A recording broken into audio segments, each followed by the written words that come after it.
Salut les dormeurs! Alors, c'est intéressant cette crise et cette sortie de crise. Aujourd'hui, qu'est-ce qu'on vous dit grosso modo?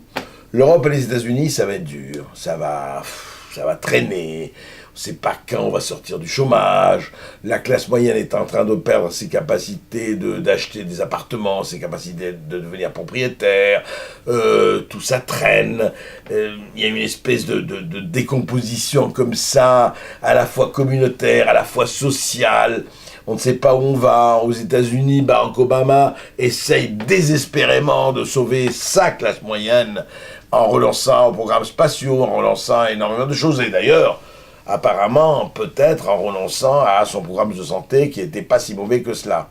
Et pendant ce temps, apparemment toujours, la Chine, l'Inde, le Brésil s'en tirent admirablement. C'est-à-dire qu'ils sortent grand vainqueur de la crise, et ça en quelques années. Il y a quand même à méditer quelque chose là. Est-ce que ça veut dire que nous devons être un régime autoritaire pour avancer? Sûrement pas.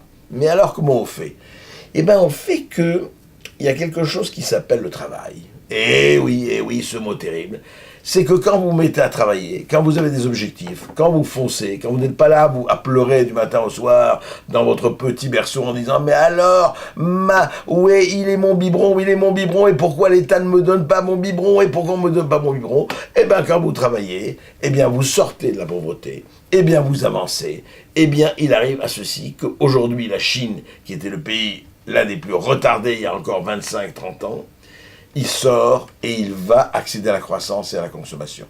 Alors, est-ce une bonne chose qu'il accède à la croissance et à la consommation? Certes, nos verts, nos écolos diront non, la consommation, caca, la croissance, caca, il faut la décroissance, la frugalité, etc. Oui, mais vous comprenez, ces Chinois, qu'est-ce que vous voulez, ils ont envie aussi de connaître un certain nombre de plaisirs. Et oui, comme par exemple la caméra télévision, ce qui me filme actuellement, comme par exemple, et c'est idiot, effectivement, le iPad de Google ou autre connerie, de Apple, qu'est-ce que j'ai dit, ou autre gadget du genre, eh oui, mais qu'est-ce que vous voulez ces gadgets-là? Il y a des gens qui ont envie de s'amuser avec, et des jeux vidéo, et c'est comme ça.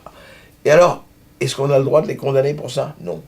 Alors observons un tout petit peu ce qui se passe en Chine, ou en Inde, ou au Brésil, ou encore en Indonésie, ou ailleurs, et posons-nous des questions sur le fait de continuer à ronfler pendant que les autres avancent. Alors on peut effectivement s'en foutre et devenir le club méditerranéen de l'Europe, si c'est ça qu'on veut, ou du monde. Si c'est ça qu'on veut, continuez à dormir, chers dormeurs.